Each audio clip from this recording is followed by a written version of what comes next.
Hello friends, எல்லோரும் எப்படி இருக்கீங்க? நல்லா இருக்கிறீங்களா? வெல்கம் டு சோயமாரி சேனல். இன்றைக்கி நம்ம என்ன ரெசிபி செய்ய போகிறோன்னா, கத்திரிக்காய் பஜ்ஜி செய்ய போகிறோம்.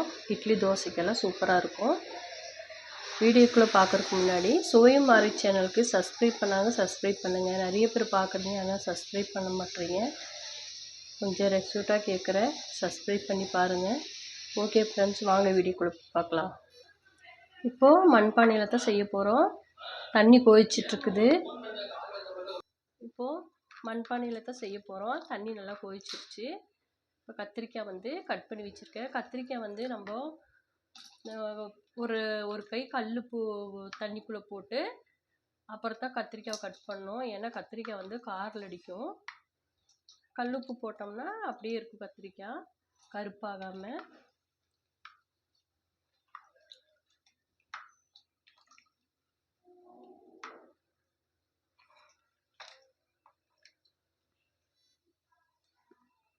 இப்போது இந்த கத்திரிக்காய் கூட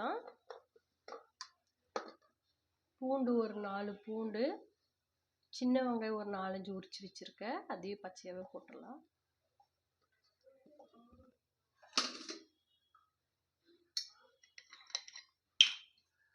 கொஞ்சம் ஆயில் ஊற்றிக்கலாம். ஊற்றிட்டு தக்காளி 2 தக்காளி பெரிய தக்காளி எடுத்து வச்சுருக்கிறேன். அதையும் கட் பண்ணி போட்டுடலாம்.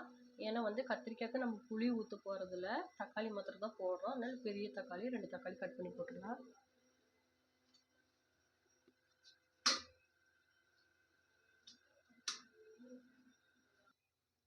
இப்போது தக்காளி 2 தக்காளி கட் பண்ணி வச்சுருக்கிறேன், அதையும் போட்டுடலாங்க.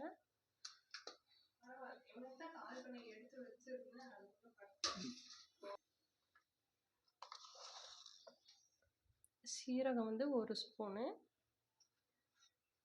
மஞ்சத்தூள் 1/4 டீஸ்பூன் போட்டுக்கலாம்.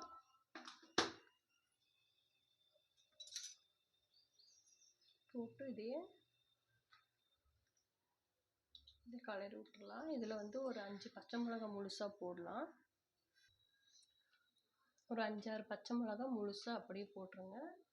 போட்டுவிட்டு நல்லா கலரி விட்டு ஒரு தட்டு போட்டு மூடி வச்சிடலாம். இது நல்லா வேகட்டும்.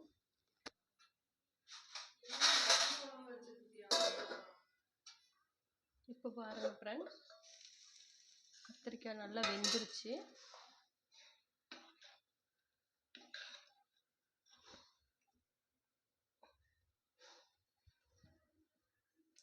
இதை கடைஞ்சி வேறு பாத்திரத்தில் மாற்றிட்டு கடைஞ்சி எடுத்துடலாம். இப்போது கொஞ்சம் ஆயில் ஊற்றி தாளித்து விட்டுடலாம். கத்திரிக்காவை கடைஞ்சி எடுத்து வச்சாச்சு. எண்ணெய் காயிட்டும்.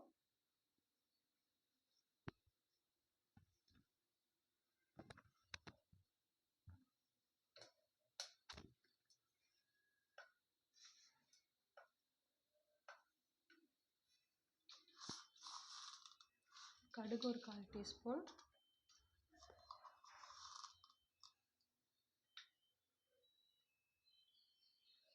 சீரகம் ஒரு 1/4 டீஸ்பூன் போட்டுக்கோங்க.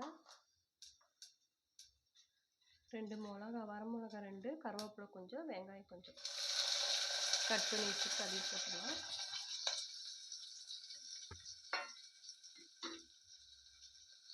கொஞ்சம் பெருங்காயத்தூள் கொஞ்சமாக போட்டது நல்லா வதங்கி வரைக்கும்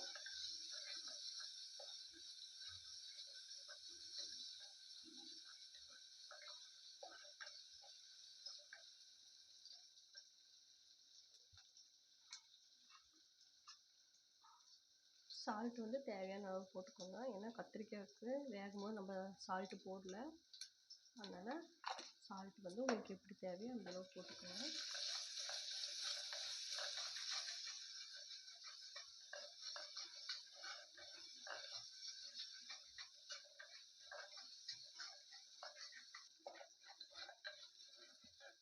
வெங்காயம் நல்லா வதங்கிருச்சு. இப்போது ஒரு 1/2 ஸ்பூன் சாம்பார் தூள் போட்டுக்கோங்க.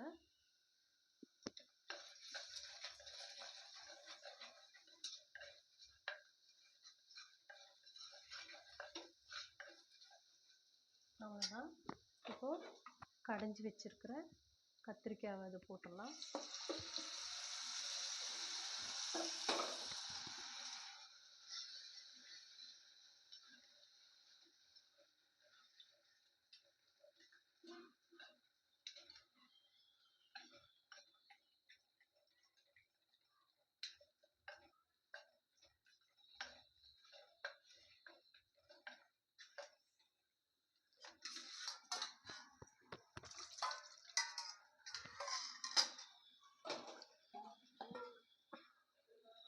இந்த கத்திரிக்காய் வேக வச்ச தண்ணி அதையும் ஊற்றிடலாதுங்க.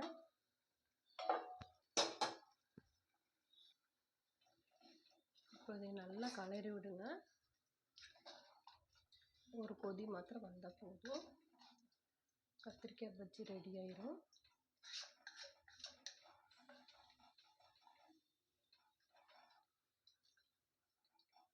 உப்பு காரமெல்லாம் கரெக்டாக இருக்கான்னு பார்த்துக்கோங்க.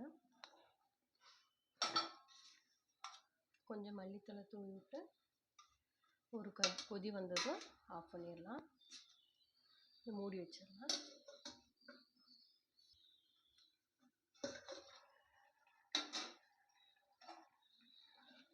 சூப்பரான கத்திரிக்காய் பஜ்ஜி ரெடி ஆயிடுச்சு.